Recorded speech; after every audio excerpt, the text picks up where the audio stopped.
Howdy, folks. In today's episode, we're exploring how shooting outside your comfort zone makes you a better photographer with today's guest, who knows all about shooting volcanoes, icebergs, and so on. Who is it, I hear you ask? Well, you'll find out right after this.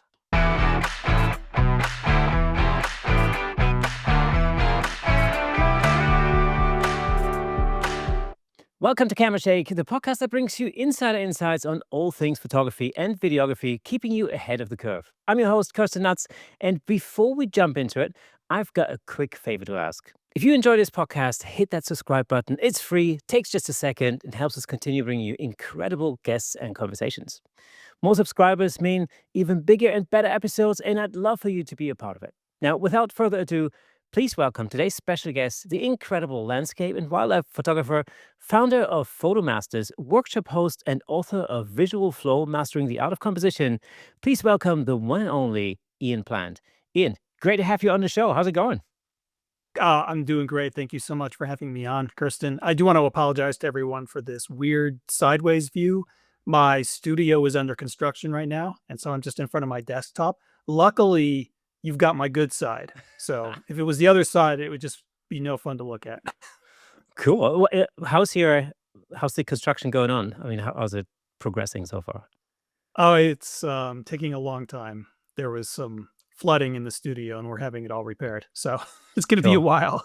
Sounds like things here in the UK. Although we had some sunny days, but normally everything's flooded.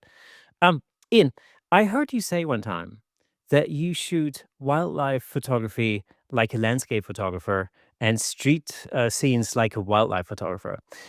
How does branching out into different genres of photography help you grow creatively? Well, I think anytime you get outside of your comfort zone and try something different, it forces you to see the world in a new way. And learning how to see creatively, of course, is very important to photography. So anything that enhances that is good. And so I started off shooting pretty much only landscapes. And over time, I branched out into wildlife photography. And now I've branched out into a bunch of other genres. I mean, I'm still mostly focused on landscape and wildlife photography, but I like to do other types of photography, like street photography, in my spare time. It's kind of like my own personal hobby, I guess. Photography is all consuming. And so when I want to take a break from what I do for a living, I go out and shoot something that I typically don't shoot. And so I dabble in street photography, astrophotography, a few other things here and there. And I just find that each genre is different. It forces you to approach your subjects in a different way. And then you can transport those techniques into the other types of photography that you do. I mean, I've always felt like the very best musicians are crossover artists, musicians that can do multiple genres and then they mix and match those genres into their work. And it just produces this really fresh, unique sound. And so I feel the same way about photography. It's actually the comparison to music is a really good one. I feel this happens on this podcast a lot. Those of you who are listening to the podcast on a regular basis will know that I frequently reference music because I had a career in music before I started with photography originally. And the thing is, I always say from a guitarist perspective, when you learn how to play the guitar, you learn different bits of songs from different bands. You might learn a guitar solo. You might learn bits of guitar solos from Hendrix and I don't know Eddie Van Halen and Steve Vai and Joe Satriani, whoever. And it's like throwing different ingredients into a pot. You boil it up for 10 years or something, and what comes out at the end is sort of your unique personal style. Yeah, I mean, I think that's exactly right. And I think that's part of the reason why I started branching out and doing other types of photography is that I was looking to explore the contours of my own personal style.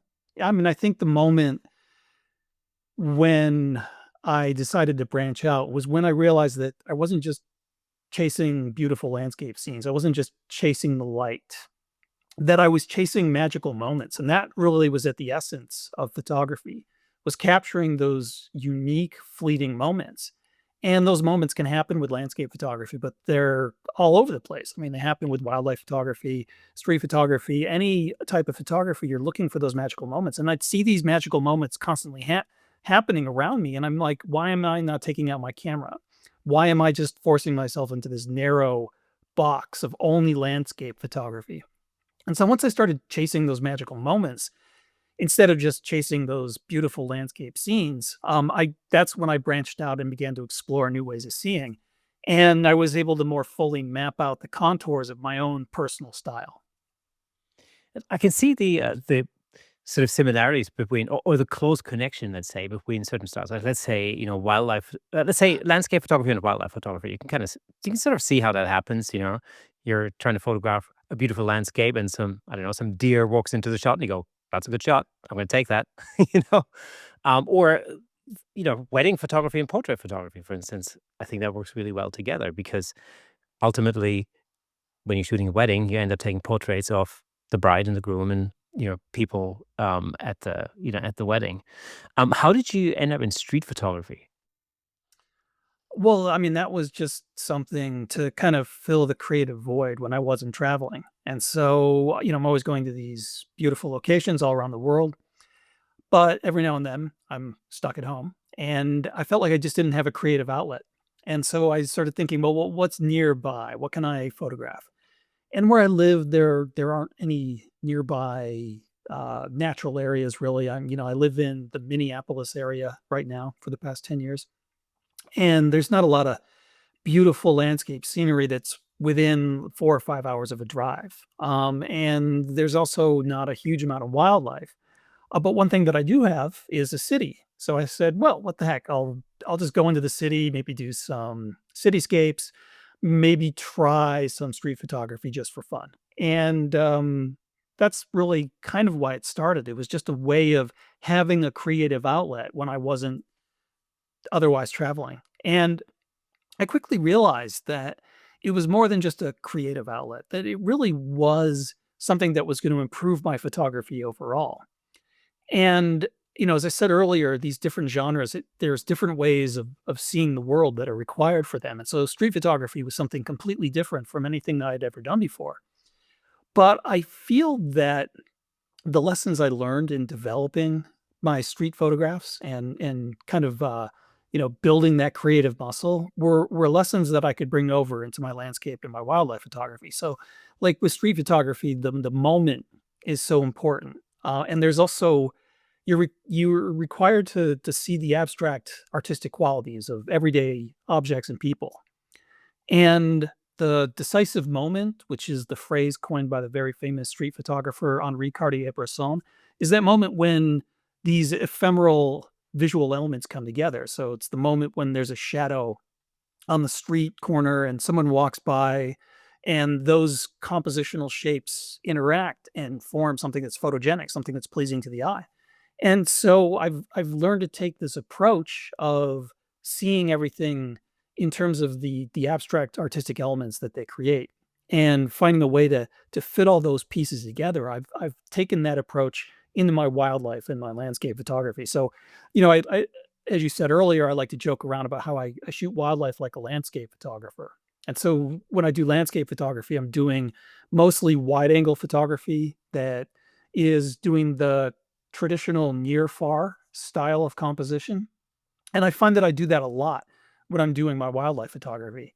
And when I'm doing my landscape photography, I'm thinking like a street photographer, I'm thinking about the magic of the moment. So I'm waiting for the cloud to drift into the perfect position to work with other compositional elements. And, to me, that's something that, if I hadn't branched out and tried that new genre of photography, I probably wouldn't have been thinking about the world in that way, and I think I would have missed a lot of opportunities as a result.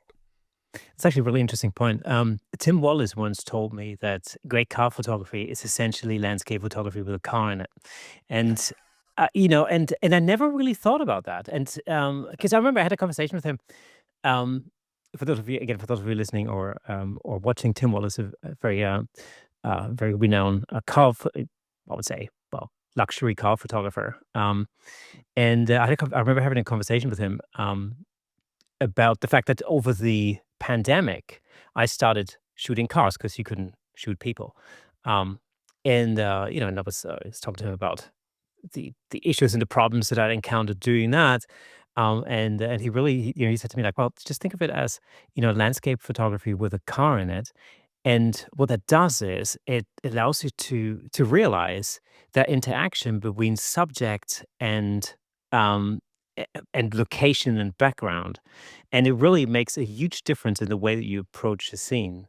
Um, what I find really fascinating about street photography in particular, which is what I love doing here in London, um, is these interactions, that you you witness, and you just have to have that patience, to wait for these interactions to happen.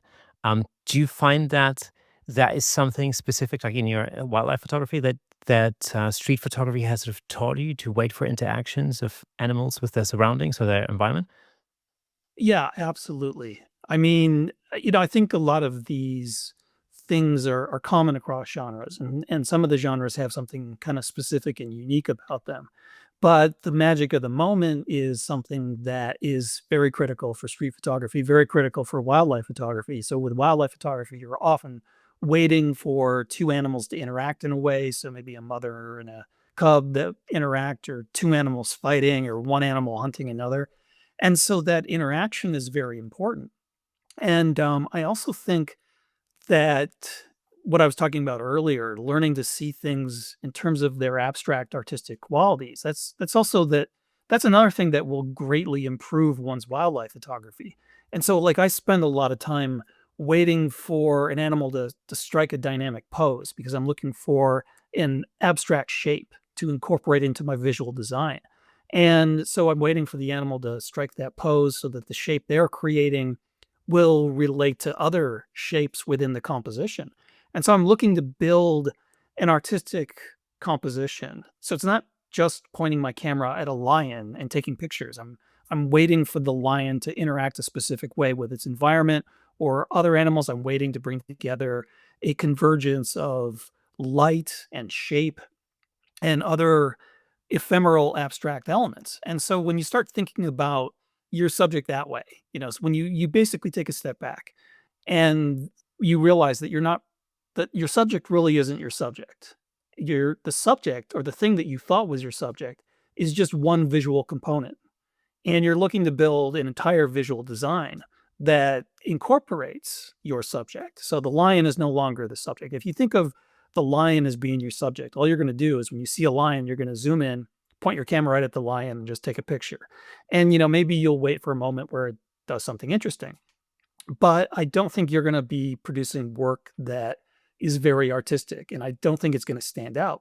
And so when you start realizing, well, the lion is just part of the overall subject, the overall visual design, and you start incorporating other visual elements or waiting for that interaction, with other animals or with the environment itself. That's when you start making work that's a bit more unique and more artistic, and it's more likely to rise above. And it's much more difficult to shoot, I suppose. That's the other thing, because it requires a lot more patience and behavioral knowledge of the animal that you're shooting or photographing, I should say. That's what I always find is I really have zero talent when it comes to wildlife photography, except for my dog. But he's not. He's domesticated. He's not exactly wild. Um, but what fascinates me a lot of time when I speak to wildlife photographers is how in tune they are with the subjects that they're photographing. They really know um, the behavioral patterns. At that time of year and in that environment. I find that super fascinating. That's gonna be really a fun thing to get into, just purely from a research point of view. How much research do you do when you go out to photograph? Do you go out to find a particular animal, or um, how does it work? Well, yeah, sometimes I might be going to a location hoping to photograph a specific type of animal. Sometimes you're just going into an area with lots of different animals, and so you just kind of photograph whatever you encounter. And I find that in many wildlife locations, you can work with local guides who are the real wildlife experts. They know what the animal's doing. And so I mean, I try to understand the behaviors as much as possible. I think that with wildlife photography, but also with landscape photography, knowing something about the rhythms of your subject, with animals, it's the behaviors. With landscape photography, it might be the weather patterns. But getting a sense for this is going to make you a better photographer because these are the things that help you tell the story of your subject. And so I definitely learn as much as I can about my wildlife subjects. I also rely heavily on local experts when I can, because that takes a lot of the guesswork out of it, and it makes your job easier. So the local guide, like when I'm on safari in Africa, you're with a guide, and the guide's job is to get you into a place where you can focus on the creative aspects, the artistic aspects of photography. And so working with a good guide is, I think, very useful. I would dare to say in some places it's a critical thing, and it allows you to focus your energies on the creative stuff. Their job is to figure out where the animal's going to be, and they'll let you know what it's going to do, and then you can start thinking about how you can use that to your advantage to make an artistic wildlife photo. But some of your shots are shot in locations that are, wild. I mean, I'm thinking of like volcanoes, for example. I mean, it's not just volcanoes. It's volcanoes that are basically in the process of erupting. Um, how much preparation goes into, um, a trip like that or a shoot like that? Because I'm thinking, a there's only so much notice. I'm guessing. I mean, I'm guessing there's only so much notice you have of a volcano, going off, and then there's like an infinite number of dangers and hazards involved in it. I mean, how much preparation goes into that, and how much is just just hope for the best and you know shoot for the stars. Hope I don't get melted. Yeah, well, Uh, exactly. well, that's a great question, and I would say that the answer is it depends. Some volcanoes around the world are persistent; they have constant activity, and so one of the first volcanoes I went to photograph was in the Congo. It's the Nyiragongo volcano, and it's basically a lava lake that is persistently active. It's been active for decades. And so, because it's reliable, because the lava lake is always visible and active, there has grown up this tourist infrastructure around it. And so, you can go there, you can hire a guide to take you up the mountain. You sleep up on the crater rim, and you can photograph the volcano overnight. And so, that doesn't really require a huge amount of advanced planning or preparation. It's something that's stable, and so it's easy to figure out where to go and what you want to do when you get there. Other volcanoes are not as stable or persistent. So for the past few years, there's been a volcano erupting in Iceland, as you are aware, and I'm sure most listeners are. And a lot of the eruptions that have happened more recently have been very short lived, and they've been very dangerous. And so I haven't even tried to go and visit the volcano during these eruptions because they typically only last for a few days. And so as soon as you find out about one, by the time you hop on a plane and get there, it might be over. And of course, because it's been more dangerous recently, um, the authorities are closing the area down.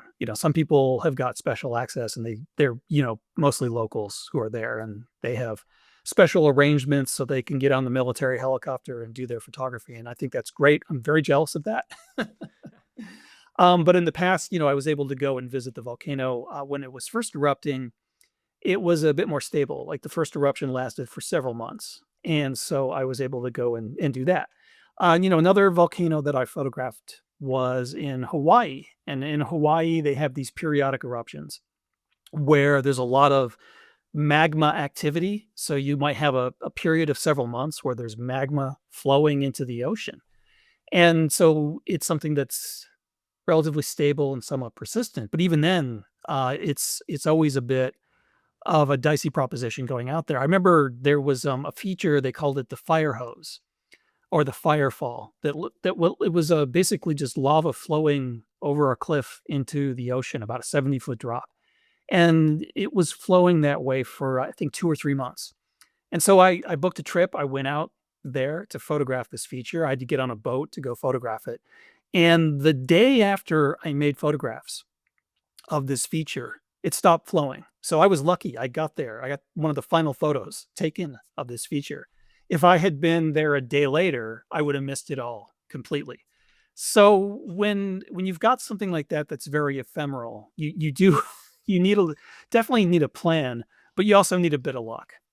Hey, let me just jump in real quick to tell you about the amazing sponsor of this episode, Platypod. Platypod offers innovative camera support systems designed to unleash your creativity. With their stable, versatile, and portable solutions, you can capture stunning shots like never before. And I'm not just saying that. As the host of the Camera Shake podcast, I can personally vouch for Platypod's incredible products. They've become an integral part of the show. In fact, I'm surrounded by various Platypod products holding up lights, cameras, microphones, and so on. It's really helped to transform the way I make the show and the way I shoot at home, in the studio, and on location.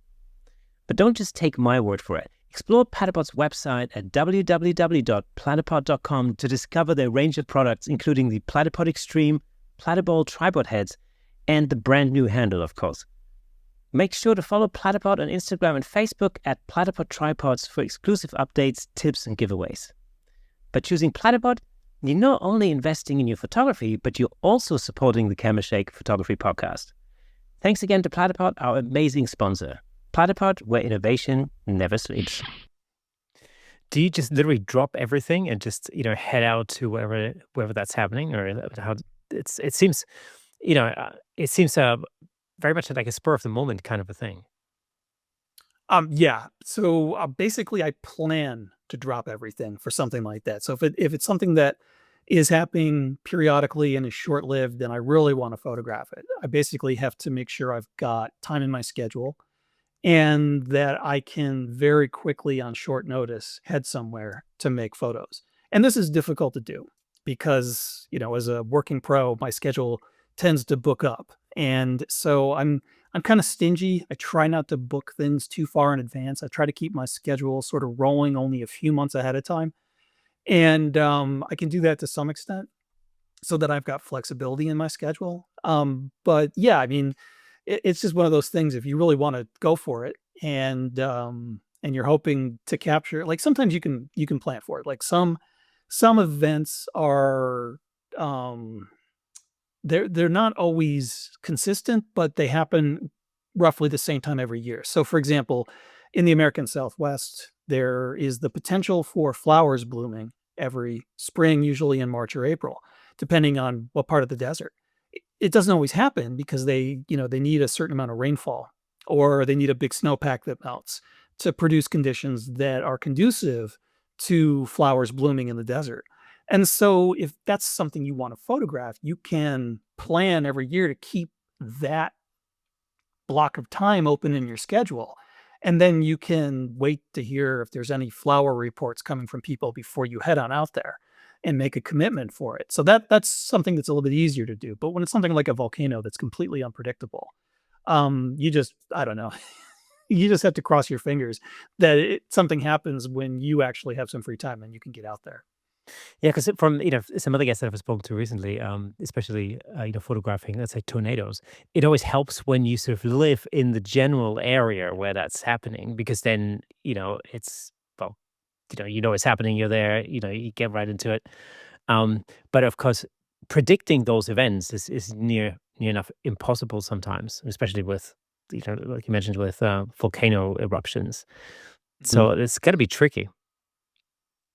Yeah, definitely. I mean, storm chasers, for example, know in the US, in the Great Plains, the time of year when they're most likely to get the tornadoes that they're looking to photograph. And, usually if you block like a week or 2 weeks of time during that peak season, there's a pretty good chance that you'll get something. And I'm of the opinion that photography is all about putting the time in.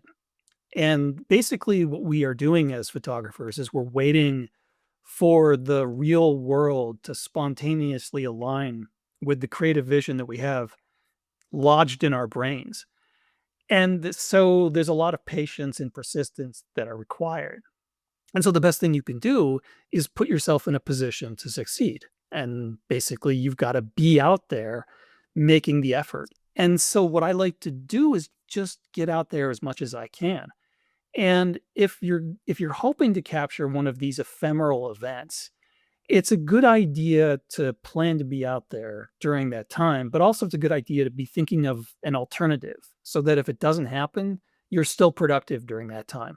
So having a plan B so that if you don't get what you want, you can still make good photos, I think is always a good idea. So that's usually the way I try to plan my photo trips. If I'm hoping to capture something special, I'll definitely put a lot of energy to focus on that, but it's always a good idea to have a fallback option so you don't go somewhere for 2 weeks and just waste your time and money. See, this is something I'm learning, because, my background is as a photographer. It's, I work a lot in the studio. I'm a portrait photographer and I create the lighting. And so from where I am, I control the environment. I control the lighting, I control the pose, I control the background, I control everything from the focal length to the last little bit. Um, and I don't really leave a lot to, coincidence, or chance, as it were. Um, and so I'm learning um, that, and I'm actually doing this through street photography, believe it or not. So, that patience, patience is one thing, but also the other thing is just giving yourself, sort of handing yourself over to, um, you know, to the universe almost, because you can't control what's happening in the street scene. And it's like making decisions as to, like, putting yourself into the right spot, seeing the light, all these sort of things. There's this certain decisions you can make, but then there are elements where you just have to simply wait. Like, imagine you see a beam of light and you're waiting for a person with an umbrella to walk through that thing. You can be there forever, for that to happen. Um, Now, I'm going to the Lofoten Islands, for the second time, in a few weeks' time, and it's at a time when we're coming to the end of the aurora season, out there, and there's no real guarantee that um, that it's going to be happening.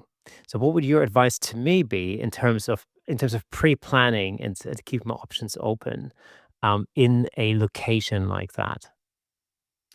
Well, the great thing about a location like that is that there's a lot of beautiful scenery. And so you've got multiple options for making effective photographs. Certainly you can try to capture the aurora, but if you don't, I mean, you still have beautiful landscape photographs that you can make at sunrise and sunset, or when there's stormy weather in the middle of the day.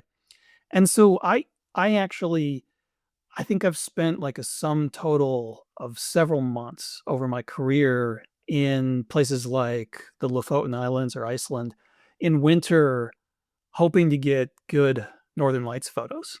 And I have really bad aurora luck, so I I haven't done a very good job. Oh, I must connect you. I must connect you with a friend of mine. He's probably the foremost Aurora Northern Lights tracker there is. I think I could David Williams. I'll shoot you his email later.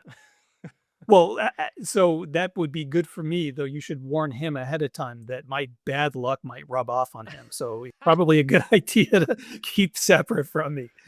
But yeah, like, you're not just only waiting for the aurora to be active, and you can rely to a certain extent on aurora forecasts, though I've learned that they are often very wildly inaccurate. I've had times when the forecast said the aurora would be no good and it was spectacular. And that's a little frustrating when you're trying to rely on the weather and the aurora forecast. You're trying to find a window of opportunity with both.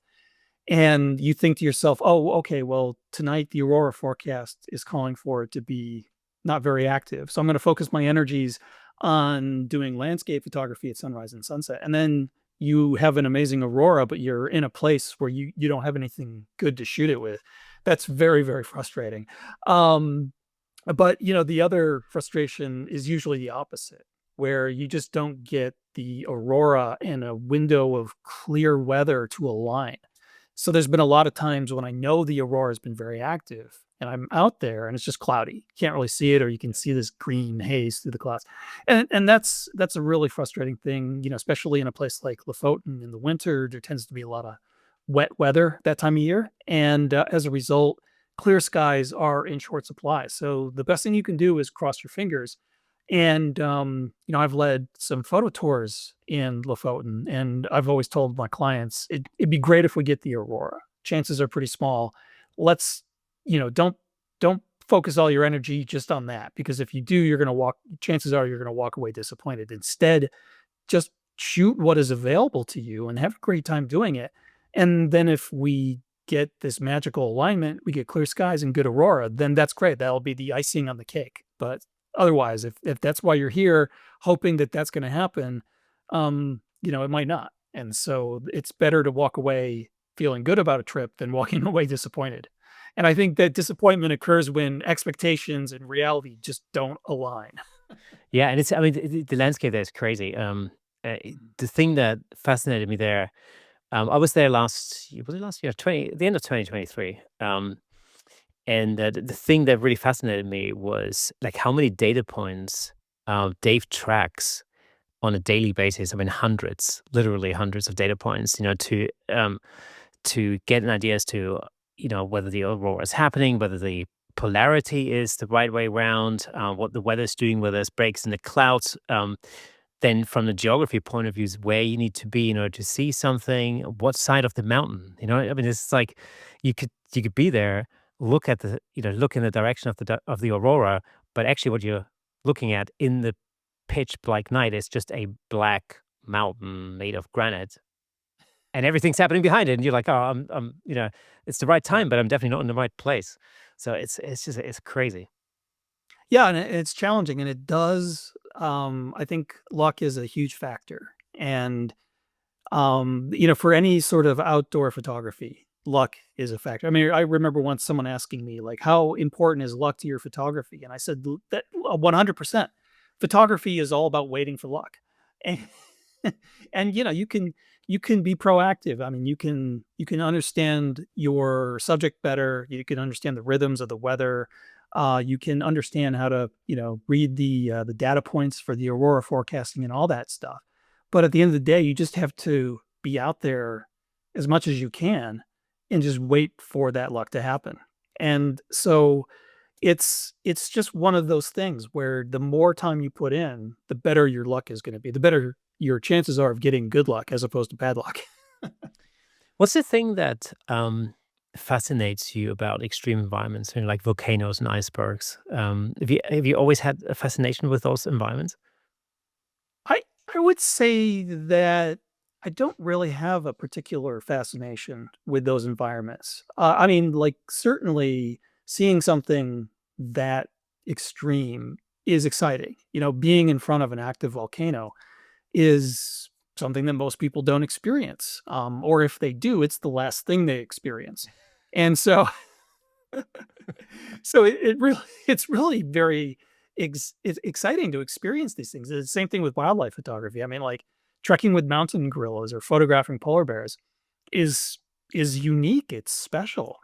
But I think it's only unique and special because of our perspective, our point of view. It seems exotic to us because it's not something that we're used to. But for someone who lives in the Arctic, polar bears are not only common, they're a nuisance. It's something that yeah, they're like people who live in those environments spend so much time trying to keep polar bears from coming into their towns and raiding their garbage.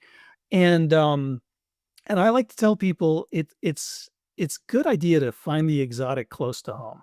You basically finding what's interesting and photogenic with the common subjects that are all around you. Because I love travel, and I won't stop doing it. I'll keep doing it as long as I can.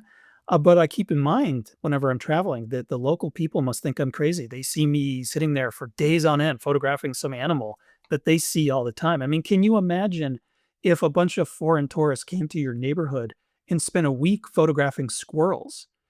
And you would think that they're insane. They might come from a place where they don't have squirrels. It's an exotic animal to them. So I think it's finding it's finding what is special in whatever you're photographing. That's the tricky part. And so, you were talking about commercial photography and wedding photography earlier. I think the people who do that type of photography, who are the very best, are the people who are able to disassociate themselves from the subject and to look for the hidden beauty that they can reveal with their photography. Like the best wedding photographers I've seen are true artists. This is an event. They're getting paid to go and shoot the same thing over and over again, yet they're finding a way to express that artistically. That to me is amazing. If you can photograph a wedding and make it look artistic, then you can photograph anything and make it look good. And I think that, photographing the everyday, the mundane, the things that people aren't flocking to photograph, the things that don't make it up on Instagram and become memes. If you can learn to find something special and photogenic in that, and I think that's a lot of what street photography is finding art in the everyday. That prepares you so that if you do go someplace exotic, that's got a lot of natural beauty, something that's awe-inspiring, you're gonna be able to take much better photos of that thing than you would otherwise. It's super interesting. I mean, especially, speaking of wedding photography, a friend of mine, Scott Johnson, just won the wedding category at Imaging USA, the international photo competition. And I went to his talk, and it was super interesting. It was all about finding pockets of light and seeing light and placing your brides and your couples in a certain ways that you take advantage of what is already there. And you look at his images and you think like that's got to be artificially lit. There's absolutely no way this is natural light. No, it's just and he took us through this journey of you know um you'd see the location before just taken with an iPhone, and you could see, like, and he'd point out, "Oh, well, see this thing? There's a shadow here, and there's a pocket of light," and then you'd see the final shot, and you go, "Whoa, okay, that's incredible." Being able to see that and having an eye for that is really, to me, it's always like, that's sort of next level almost. When you approach, a shoot, like, let's say, um, say, you go into Antarctica or you're going to shoot a volcano.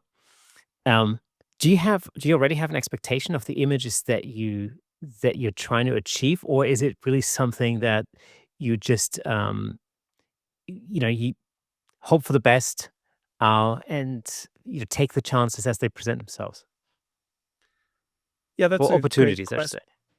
Yeah, and I think this is the dichotomy. There's people who plan and then people who react, go with the flow. And I do a mix of both. I'm not really much of a planner, mainly because I don't have much patience for doing research and preparation. Like I don't like studying. So so I think I've always been more of a reactor than a planner. But there you have to do some preparation. You have to have an idea of what it is you're getting into. I think that the planning tends to get focused around trying to get particular shots. And often, I think too often with people, that usually means finding a photograph that they like and then figuring out how they can do something similar. And so I think this is something that's useful when you're beginning as a photographer, but I think the more mature your personal vision gets, the more you want it to be your own personal vision. And so you tend to plan less because planning almost inevitably involves looking at other people's photos. And that can sort of pollute your own unique way of looking at things. And so I try to go to a location with a fresh perspective. The research I do might just be enough to give me a general sense of what I'm going to see there. Like if I'm going to Antarctica, I want to know what species of penguin I might see, for example. But I don't necessarily want to be looking at other people's photos saying, you know what, I want to get that photo and I want to get that photo and I want to get that photo. I want to go and make my own images. I want to have my own unique take on things. And I find that the only way to really do that is to kind of keep the planning to a minimum. And so I just go and I shoot what is offered to me. So I very quickly try to ascertain what is it that's going on here? What are my creative opportunities?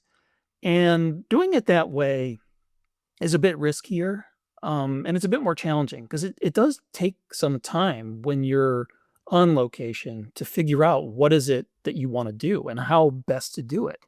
And with landscape photography in particular, you've got to spend a lot of time looking for interesting compositions that you want to shoot and then waiting for weather and light to interact with those compositions, those landforms in a particular way. And if you've already got an idea of what you want to shoot, if you've got a shot list, then you're going to be able to execute that in a very decisive fashion.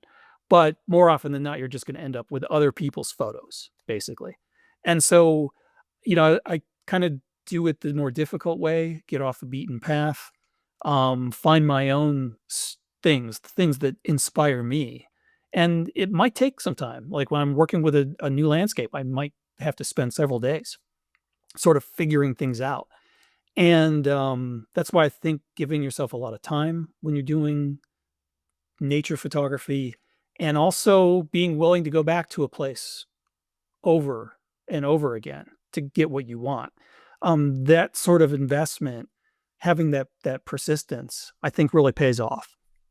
It's always the case that time is really the magic ingredient with a lot of these things. Street photography being no different. I remember speaking to a number of street photographers on the show, and it's the thing that's always. I think when you first get into street photography, the frustrating thing is that you spend a whole day in town, you come back and you're like, oh, well, maybe I've got one keeper, but pretty much everything else is terrible. And you think, well, how do people like Nina Welch Kling, for example, how do they have? I mean, how do they create all of these amazing shots? You look at their Instagram, for example, or books or whatever, and you go like, that is incredible. Like, how do you do that? And the reality is, as I have learned the hard way, it is just going out again and again and again and again, just spending a lot of time doing it and getting to know your environment. You know, um, I find that London is a great place for street photography, but like you said, the danger is that you end up with the same photos that everybody else gets. The Tower Bridges and Mhm. the skyscrapers and the bridges and the Big Ben.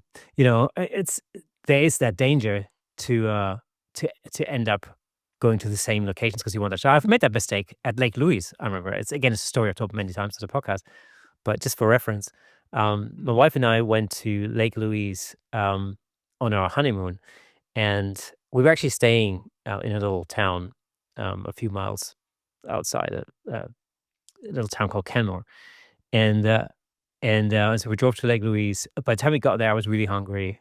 Um, I saw when you walk up to the lake, you got the hotels on your right.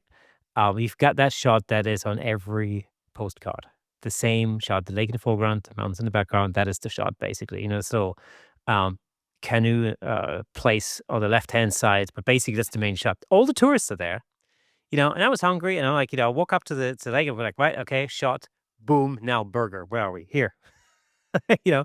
And I came back from that looking at my shots and thinking, man, had I just taken more time to Mhm. explore, to go off the beaten track, as he said, to explore the environment, um, then I would have come back with shots that would have been a lot more interesting.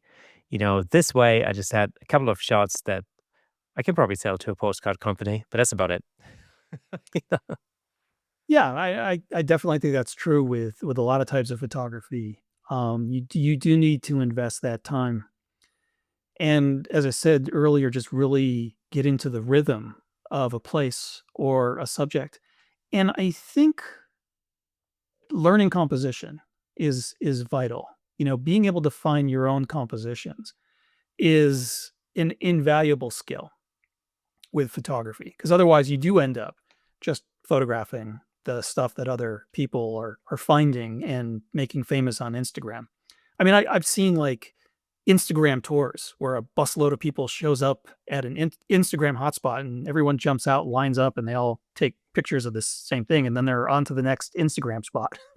Happens in London all the And time. Yeah, totally. yeah. That's yeah. And some people want to say I have friends that come over and that's what they Mhm. want. They just want the Instagram shots. It's like, oh, well, where are those Instagrammable spots in London? Well, I can take you to St. Paul's and, no problem. We could do that in an afternoon. Yeah.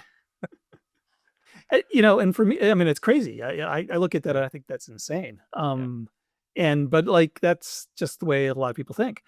And I mean, for me, the photos in my portfolio that I like the most, that are the most meaningful to me, are usually the ones that are taken in a place that no one would ever find.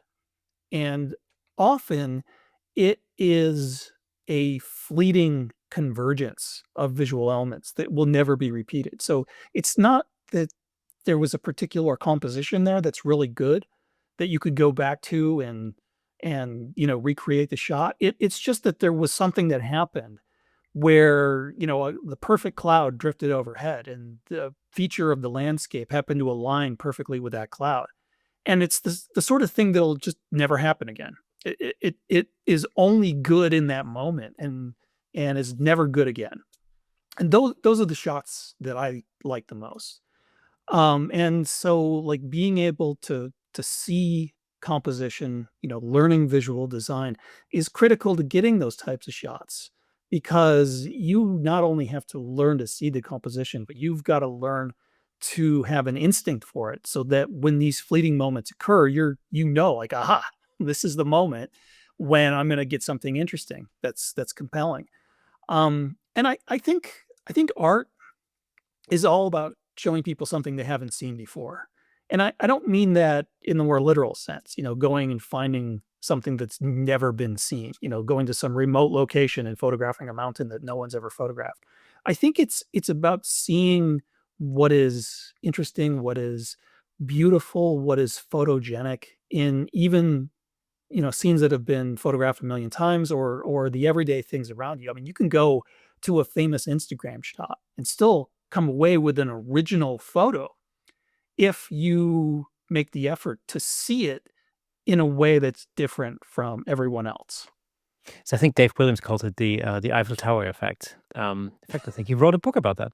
It's the idea that whenever people go to photograph the Eiffel Tower, everybody just stands on the same spot and takes the same shot Mm, from the same spot. And so the idea would be to see if you can get a different angle, see if you can get a different way to photograph that same subject, which incidentally is actually a great exercise. mm, yeah, absolutely. And I think, if I were to take this a little bit further, to me, the Eiffel Tower effect is the fact that everyone who goes to Paris wants to photograph the Eiffel Tower. Yeah. And there's lots of beautiful things to photograph. Yeah, and this might be more applicable to something like landscape photography. Because the Eiffel Tower is indeed something fairly unique, and I can understand why people would want to photograph it. But a lot of times, like famous landscape photography compositions, they're beautiful, but they're famous just because someone made them famous in the sense that they're not necessarily the only thing in a location that you can photograph. I think of some of the famous shots of Ansel Adams in the Grand Tetons, like the Snake River Overlook or Schwabacher's Landing. You go to those locations and there are going to be hundreds of photographers there every day. Yosemite. I mean, that's exactly the Yeah, same. exactly. And, you go to a place like Yosemite and sure, the view of Half Dome from a particular location is a very famous composition, but there's literally thousands of different compositions you could create in Yosemite, millions. There's so much beautiful scenery. Half Dome is not the only thing that you could photograph. And so people get focused on this. They're like, "Oh, well, I wanna go and photograph this particular scene of Half Dome." And sometimes you just gotta break away from that and just say, "You know what? I'm just gonna walk around and explore and see what catches my eye." And there's plenty of famous photo icons that are waiting to be discovered. Yeah, I mean, so Yosemite is one of the places I love. I've been there several times, and it's a little bit to me. It's a bit like an onion. You peel a different layer away every time, and there's just so many different dimensions to it. It's the geography, the rocks and the mountains and that sort of thing, but there's so many other things, just the wildlife. I always thought, like, I would love to spend a day with a park ranger and just document their day. That would be a cool thing to do because I'm sure it'd be for somebody who's, like, more or less a sicky slicker? No, a city slicker, that's what I'm trying to say. City slicker. Yeah. This would be a super interesting thing, although I'm not sure whether there's still any park rangers around these days. Who knows? But, you know, um, so, yeah, so that's always I find that's a really interesting thing, to kinda stretch your creativity and your imagination. As th so that's how we started this whole conversation, by exploring ways to sort of expand your own horizon. This is an interesting thing because in photography, you hear a lot of people say you've got to specialize. You've got to specialize. You've got to narrow it down to this one thing and become the best at this one thing. And yet there's an opposing view that basically says, no, you need to broaden your horizon, and expand your vision, almost like zoom out, and get involved in different genres in order to, you know, eh, grow as a creative. Yeah, and I think there might be some different ways to think about this. Because I do think there is some value to specialization. It's often said that if you're a jack of all trades, you are master of none, and there might be some truth to this. But when I think about my photography, when I when I think about what is it that I'm good at, what is it that I'm specializing in, it's not the genre itself. It's the type of photos that I make. And I hope that when one looks at my overall portfolio, they can see common threads. So like as we talked about earlier, I think of my wildlife photographs as having a landscape approach and my landscape photographs as having a street photography approach. I think it's just because the things that catch my eye, the things that inspire me, the things that I like to do happen to be something that crosses over into all these different genres. And so you can see the threads of it all tied together. And so to me, my overall portfolio is what I specialize in. It's a certain style of photography that just happens to cross over into multiple genres, but I'm still very much specializing in these in this way of seeing the world that is uniquely my own, if that makes sense. Absolutely. I remember having a conversation with Bruce Peterson, and I remember he told me once, he said, my talent is not in wildlife photography. My talent is being able to sit on a rock, looking at a hole in the ground for 8 hours and, taking the shot at exactly the right time. That's my superpower. I'm like, okay, I Right. can see that. Yeah. Um, but I also think that, maybe there's sort of a difference, I think, between the commercial side of photography, where specialization definitely has its advantages in the way that your potential clients perceive you, as a professional. And then the sort of the kind of non-commercial, creative growth, as it were, which then kind of flows back into your commercial work in a weird way. Mm. Um, do you separate that completely? Yes, though I think I've got the luxury of separating it just because of the nature of my work as a freelance photographer, who is making a significant portion of his income from teaching photography, doing photo workshops, doing online instruction, things like that. I've got a bit more flexibility. I mean, if someone's doing wedding photography or product photography, if they've got a much more for lack of a better way of putting it, commercial business where they're actually Mhm. getting hired by clients to make particular types of photos, then I think those photographers have to pay much more attention to the commercial side of things. But I've got some flexibility, more so than other types of photographers. And so I've always felt that the commercial side and the artistic side are two different things. That the commercial side just exists to figure out a business model to make the artistic side possible.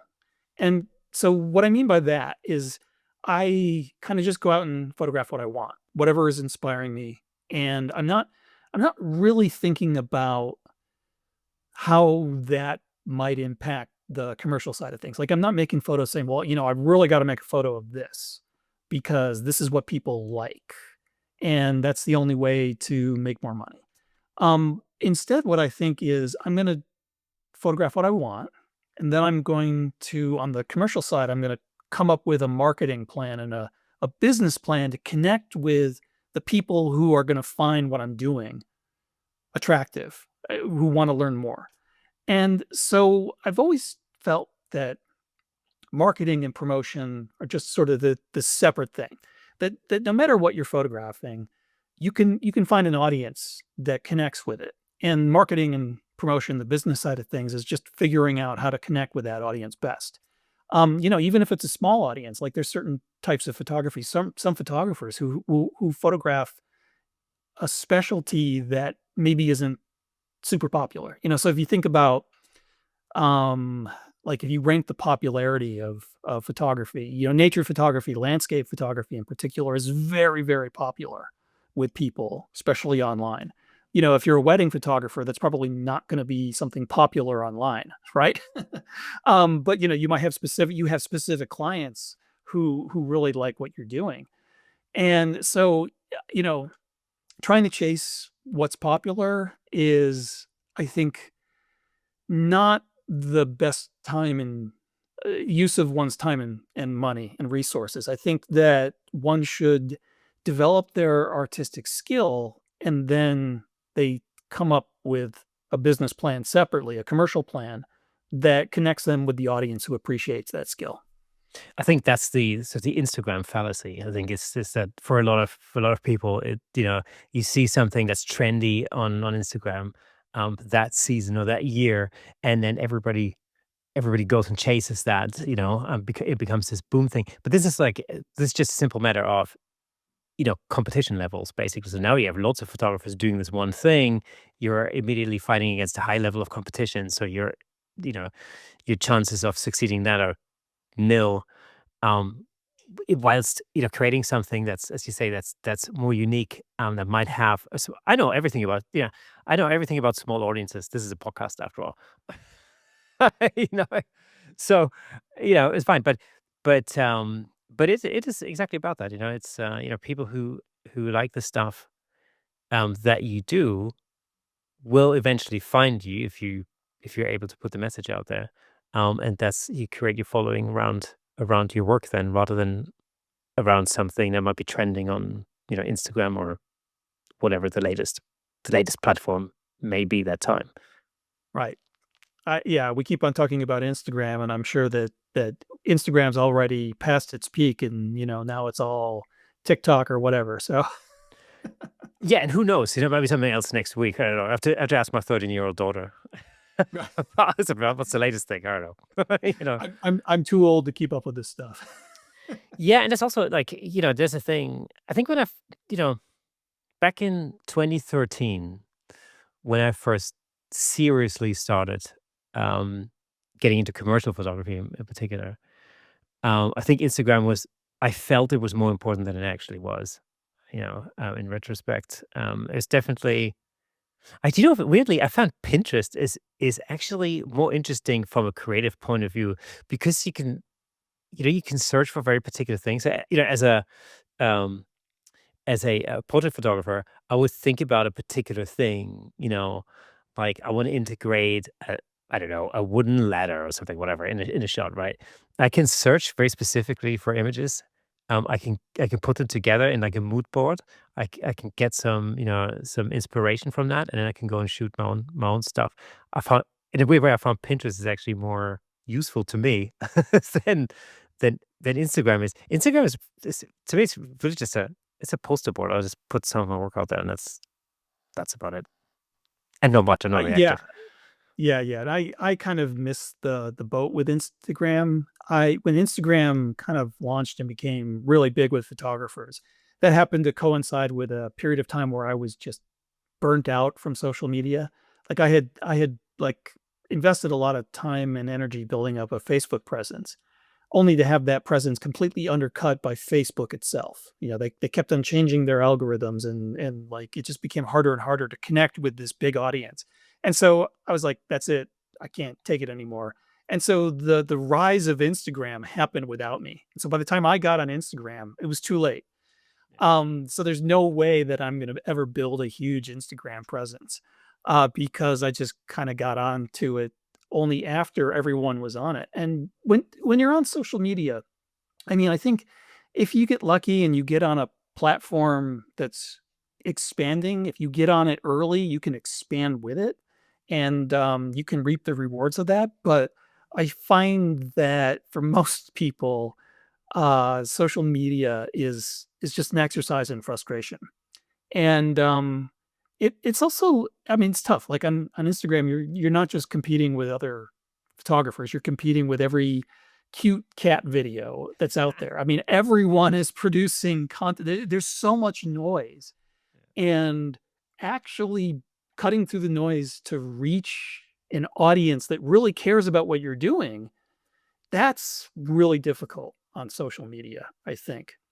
And so, I mean, it's important. I think it's important to be on social media, and definitely you can do well with social media. But I also find that you also have to spend a lot of time and put up a lot of free content to be in a position to get that organic growth on social media. And I've always sort of suspected that that time and energy is better spent, maybe with a more direct to consumer marketing plan. So I've kind of I've kind of taken a different route. I don't rely on social media as much as many photographers do to reach my audience.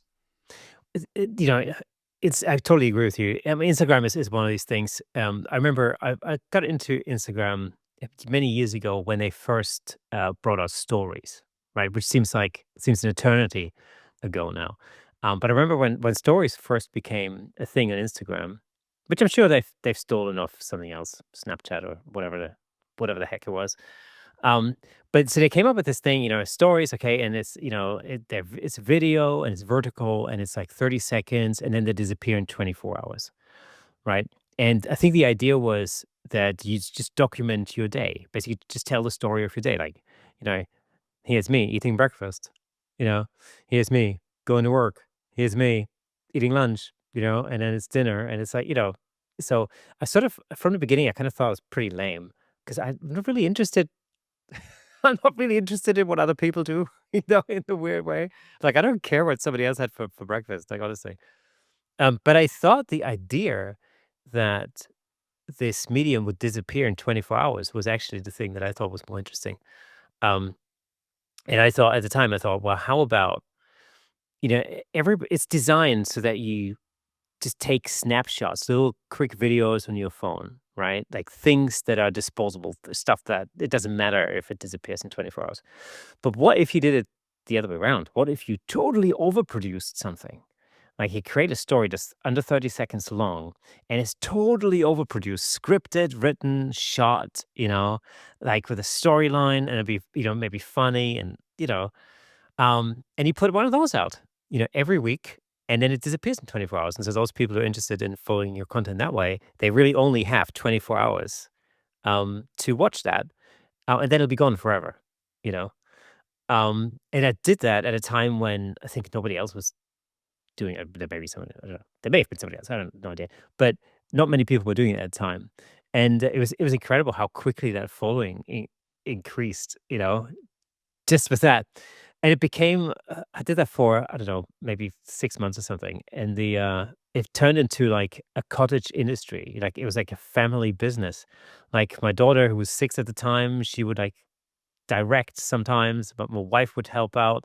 Like, it became this thing where, like, every week I was thinking, "Right, um, okay, so we're releasing on Wednesday, so we gotta you got a script ready before Saturday because we're gonna shoot it over the weekend, and then we're gonna edit it and put it out."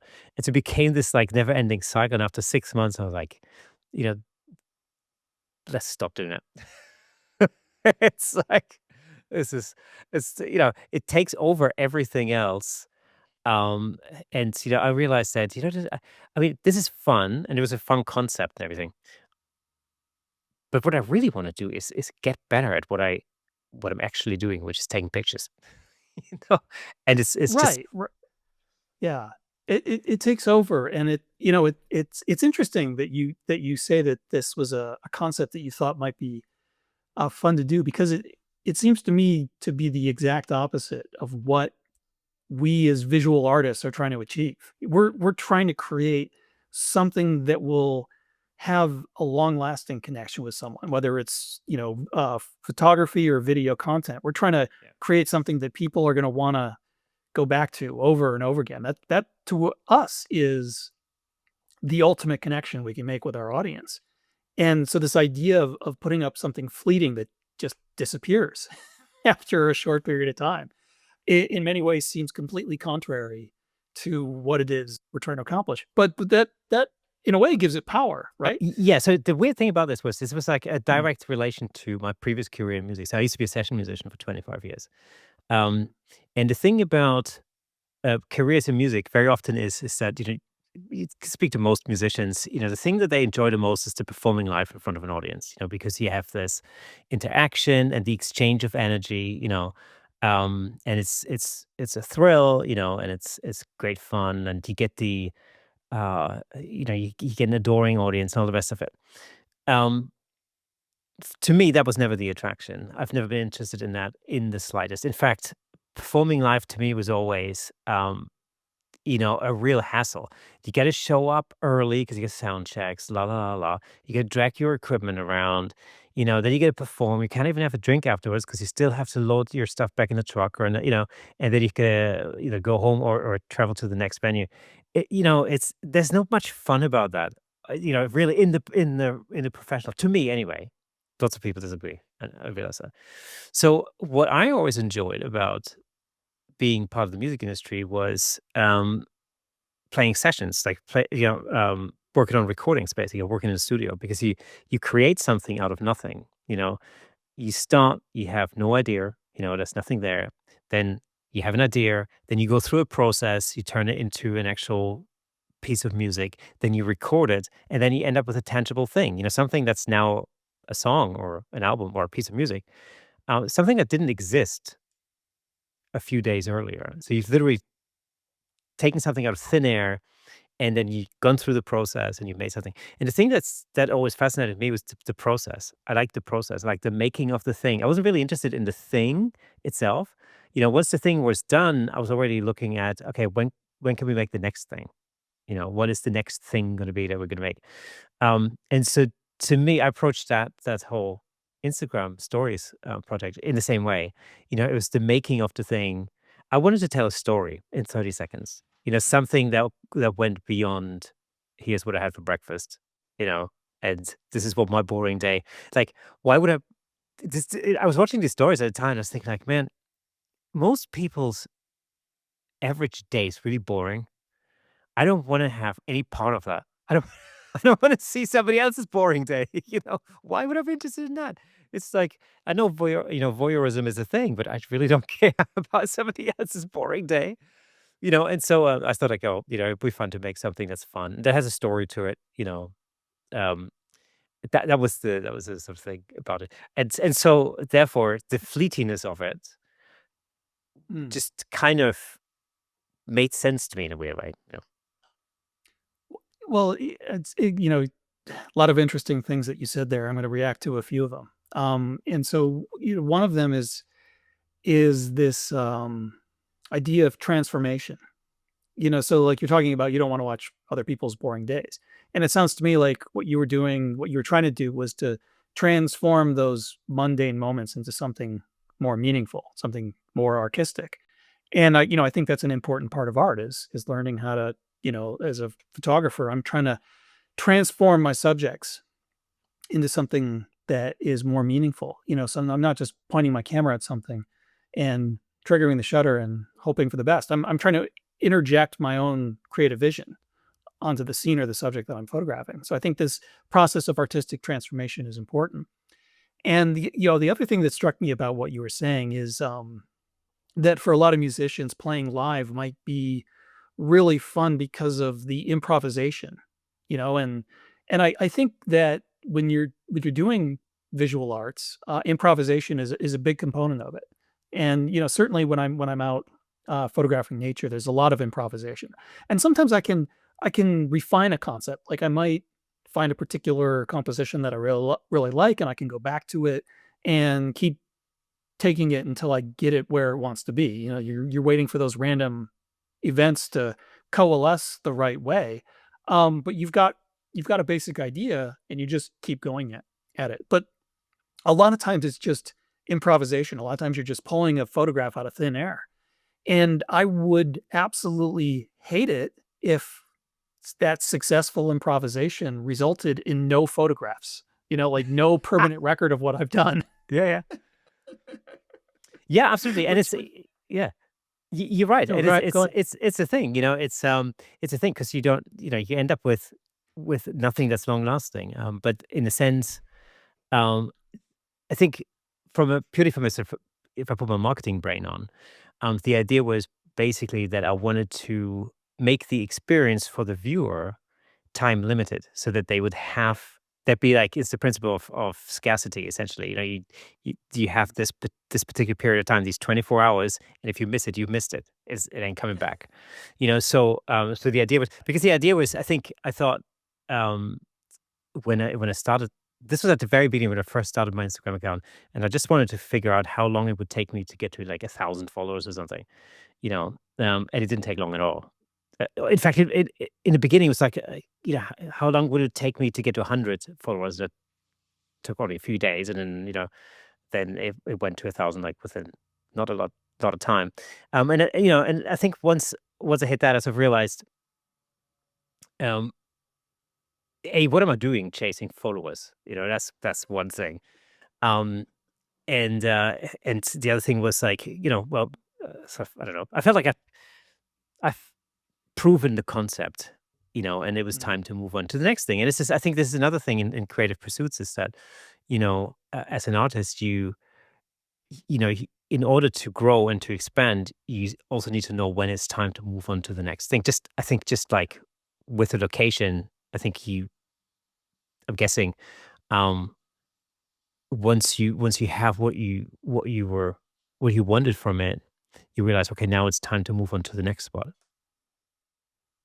Yeah, yeah. I think it's important to have that skill, and it's important to recognize that even if you have that skill, you're probably not gonna be very good at it because there are certain places, certain subjects that really inspire you, and you find yourself going back over and over again, and you can get tunnel vision. I mean, you can get stuck in an area, stuck with one subject. It's kind of a trap. And so I do think that artists need to constantly reinvent themselves, mainly because you can get stuck repeating the things that you've done in the past. And when you find that you're just doing the same thing over and over again, you realize, okay, I gotta shake things up. And of course, things change. The world changes, technology changes, the way people think change constantly. And so, you've always got to be willing to explore something new and different, and to, as I said, reinvent yourself from time to time. And so I try to do that. Like I try to keep core principles in mind. The kinds of photography that I like doing. There's, even when I try a completely new genre, I'm still trying to make photos that fit with my overall portfolio.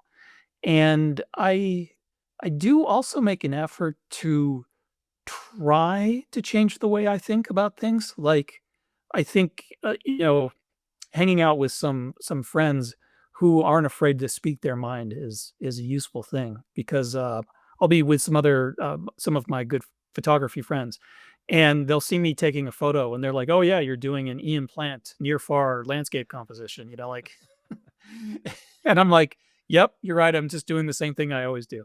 And so it's good to be able to recognize that and try something new and different. But I do think you gotta kind of stay true to your own personal style and stay true to the things that make you successful. And to me, talent is something that needs to be mapped out and explored. We all have talents in some areas and lack of talent in others. And I think it's good to try to improve the things that you're bad at, but it's also a good idea to focus your creative energy at the things that you're good at and trying to push those into a really powerful place. And as you explore, as you try different things and realize, well, I'm good at this, I'm not so good at that. The contours of that map that you're creating of your talent, I think, defines your personal style. And so I think the only way you're ever really gonna truly discover your personal style is if, back to what we where we started, you get out of your comfort zone, you push yourself into new areas, push your artistic boundaries, and, that's when you learn what it is that you do that's different from everyone else, and that's when you really start coming into your own creatively. I always love it when I teach studio lighting workshops, for example, and I love it when I have people take part in those workshops who say like, I'm I normally I shoot landscapes and wildlife, so, birds usually over here, Mhm. um, and I just don't know anything about studio photography. I have no idea about lighting, but I'm here because I want to learn and I want to get better at it. And that's like it's a perfect starting point. Because there's no preconceptions. It's a great way to start rather than you sometimes get people who think they know something and you have to deconstruct that first in order to get them back to basics and go like, well, it's like a Lego brick house, but you just had a lot of Lego bricks missing. So let's take that down, down to the foundation. Let's start over. I always find it a lot more difficult, you know. So, is there a location that you were talking about, particular places or locations that you feel like you're drawn back to again and again? What would be a location like that for you? Yeah, I get this question a lot, and my answer typically surprises people, because I do so much international travel. But one of my favorite places to make photographs is just a 7-hour drive from where I live in the Midwest of the United States. It's Badlands National Park in South Dakota. And the Badlands are the kind of place where people they're usually going somewhere else, and they just stop there and check it out, and they say, "Oh, it's kinda neat," and then they move on. It's not a place that attracts a lot of attention from big name landscape photographers, and I'm fascinated by the landscape there. You've got this claystone landscape that is steadily eroding, this very soft clay, and there's multiple layers in the claystone, and so you can find a rainbow of colors there. And then there are all these textures created by the erosion patterns in the claystone. You get this cracked mud, you get these erosion channels, you get these canyons that are carved into the claystone. And especially during the summer, during the summer thunderstorm season in the Great Plains, you get these epic skies, these beautiful storms passing overhead, and so you get some of the most stunning sunrises and sunsets that you could possibly imagine. And to me, it's the marriage of the textures and the colors of the landscape down below and the drama of the stormy skies above. That's what is unique about this place. That's what tells its story. And that's to me, its unique beauty. And so I love going there. I go there many times over the year. I teach my master class landscape photography workshops there, where I show people how to do the kind of the classic near, far, wide angle, grand landscape photography, and it is just a place that I find myself drawn to again and again. Every time I go there, I find something new, and it's all unique. There are no famous photo icons there. Certainly a lot of people they'll do the park drive, which is about 35 miles, that stops at a number of overlooks, and they might, do some work from the overlooks. But I get out into the Badlands. I go and explore. I immerse myself in the landscape, and everywhere I go, I'm photographing places that no one else photographs. Everything is completely unique and original work, and I love it. I mean, I love the fact that I can just walk a quarter or a half mile away from the road and lose myself in this wilderness and never actually see another person the whole time I'm out there. And and I really love it. So even though I love traveling to exotic places and photographing subjects all around the world, it's the place that's close to home that calls to me the most. So what you just described reminds me of a place, incidentally, also called the Badlands, just outside of Drumheller in Alberta, which is very very similar. I think it sounds like geologically quite a very very similar landscape. And I remember, but because the thing about Alberta is most people think of the Rockies and Banff National Park and so on. And I always feel like the Badlands there are it's sort of a geological feature that recently I've seen it shows up in TV shows and TV series and movies more often now for some very strange reason. Somebody's discovered it, but in the past I've always thought like, well, this is like it's almost like an undiscovered um, area of beauty, and it's so alien.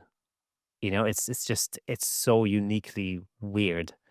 Um, especially kind of, I mean, especially being European, those kind of landscapes to us Europeans is like that's just straight out of a sci-fi movie.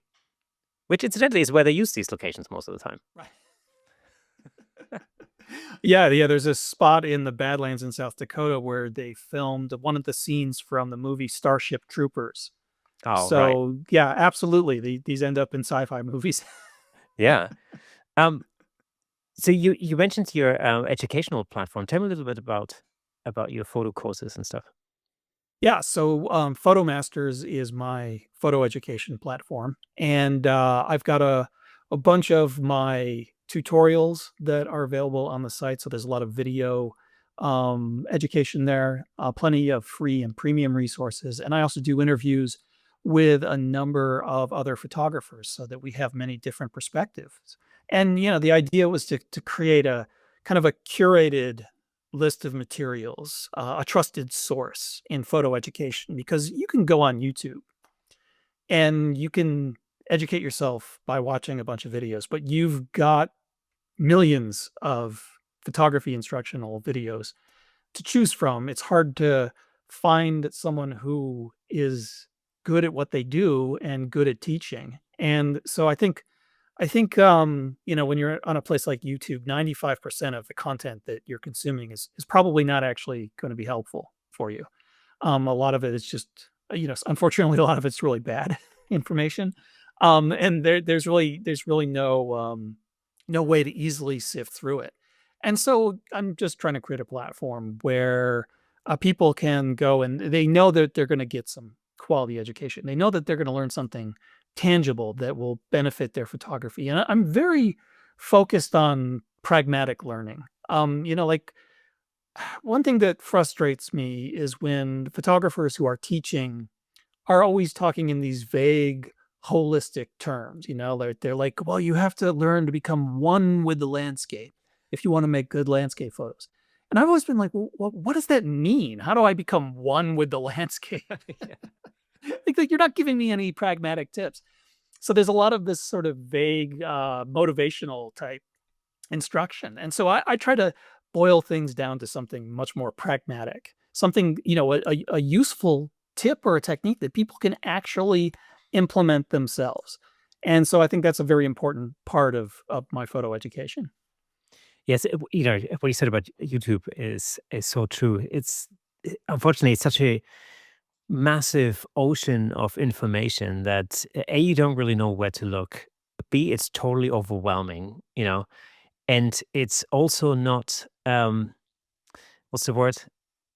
It's not curated in any way, shape, or form. And that's the difference between if you just take a traditional, I don't know, traditional college course, for example. I spent many years in education, and so the thing about any form of structured learning is that first of all, there's a structure, hence the word structured learning. So, you curate the content in order to, you know, build lessons on the lessons that came before. And so you're building up somebody's knowledge. And of course on YouTube, it's very difficult to do that. You've got a standard on video, and then well, where do you go next from that? You've got like you could take just about anything. But you just put in skin retouching. Oh my god, it's like you know, 20 different techniques telling you 20 different things, and you just don't know where to start or where to finish. Right, and everyone's saying this is the one technique that is gonna unlock everything, and, I mean, Yeah. that's just, the people producing the videos are trying to game the algorithm, and so, the algorithm responds to titles like, "This ultimate trick will solve your photo problems," Yeah. and, it's usually not that simple, and I also find that a lot of it's very repetitive. One person puts out a video that does well, and suddenly there's 20 other people putting out the same video. It's often said that those who can't do teach, which I think unfortunately is true a lot. Like I think it's important if you're learning photography to find a photographer who is both good at photography, like they've got the the actual expertise in producing quality photographs, who can also teach at the same time. And I think it's hard to find someone who can do both. And so, Yeah. that's what I'm trying to offer people on PhotoMasters. Yeah, because teaching is a skill, that's the thing. Teaching is, it's a communication skill that some people possess and some just don't, and that's the thing. It's the same in music or in any subject. And of course, teaching. The other thing about teaching is it's a relationship thing as well, because some people relate to one particular teacher better than others, and so you know, um, and you find that in anything. Anybody who's ever started anything on YouTube or started a podcast or something, will be able to identify with that. Where before you start, you kind of think like, why would anybody listen to this when there's already 100 other, I don't know, photography podcasts out there, um, and it's just realizing that there will be an audience for the way that you uniquely put your point across, in a sense. And so, um, Yeah. that's just the thing. Where can people find your website and your photo courses? Well, you can, go to my personal website, ianplant.com, and, that will allow you to look at my overall portfolio. There's links from ianplant.com over to PhotoMasters, or you can just go directly to photomasters.com. Cool. And of course, for those of you listening and watching, all the links will be in the description, either on YouTube or in the audio episode, wherever you're listening to this episode, whether it's on Apple Podcasts or whatever. You'll find all the links in there. Ian, as a final tip for anybody who wants to get into landscape photography or wildlife photography, somebody wants to, broaden their horizon, what would be your number one tip? Well, that's a great question. I usually have a very simple answer for that. I'm gonna try a different answer this time. I think my tip is to take a wider view of things. I love doing wide angle photography, and I think that when people take a wider view, it's a little confusing. It's counterintuitive because everything looks a lot smaller the wider you go. And the key to unlocking successful wide angle photography is to get close to your subject or to some visual element and make it more prominent in the composition. So you shrink the world around you with the wide focal length, and then you enlarge the most important part of the subject by getting close to it. This is called forced perspective. And I think that this forced perspective approach works with a lot of different genres of photography. And, you don't necessarily have to go super wide angle, but I think taking that wider view, no matter what you're photographing, is the key to making more interesting photographs. When you're photographing wildlife, you can still be using a zoom, like a telephoto lens, but zoom out a little bit so that you're not just tightly focused on your subject only. Bring in some of the surrounding environment, bring in other animals that one animal can interact with. Try to create an interesting composition. I think when you take this wider view, you can more effectively tell the story of your subjects. And because it forces you a lot of times to get closer, you end up with a more intimate connection with your subjects. Like when I'm doing wide angle landscape photography, I'm usually just a few feet or even a few inches away from some foreground feature. I'm intimately immersed within the landscape. I'm part of the scene. The same thing when I'm doing wide angle wildlife photography. I'm often very close to my subjects. And so to me, that's the ultimate intimate photography is when you are kind of immersed in the action. When you become part of the story, then I think you're going to make more effective and more meaningful photographs. Ian, fantastic advice. Thank you so much for being the guest on the Camera Shake podcast this week. I had a great time. Would love to talk with you again. Thank you so much for having me on. And that's a wrap on today's episode. Huge thanks to Ian Plant for sharing his wisdoms. I hope you found this conversation as insightful and inspiring as I did. If you enjoyed this episode, here's my recommendation for what to listen to next. Check out episode 245 with Peter Coulson. I'm sure you love it. If you'd like to support the show and help us keep creating more amazing content, consider buying us a coffee at buymeacoffee.com/Camera Every little helps, and we truly appreciate it. And for those of you listening to the audio version, did you know that we have a full video version over on YouTube? Head over to Camera Shake Podcast on YouTube to watch past episodes, see our guests work in full color, and dive even deeper into the creative process. And if you're already watching on YouTube, go ahead and drop a comment, like, subscribe, and share this with your fellow creatives. It really helps to spread the word. That's it for this week. Remember, new episodes drop every Thursday, so make sure you mark that in your calendars, diaries, whatever your kids use these days. Until next time, keep pushing the boundaries of your creativity, keep shooting, and I'll see you next Thursday.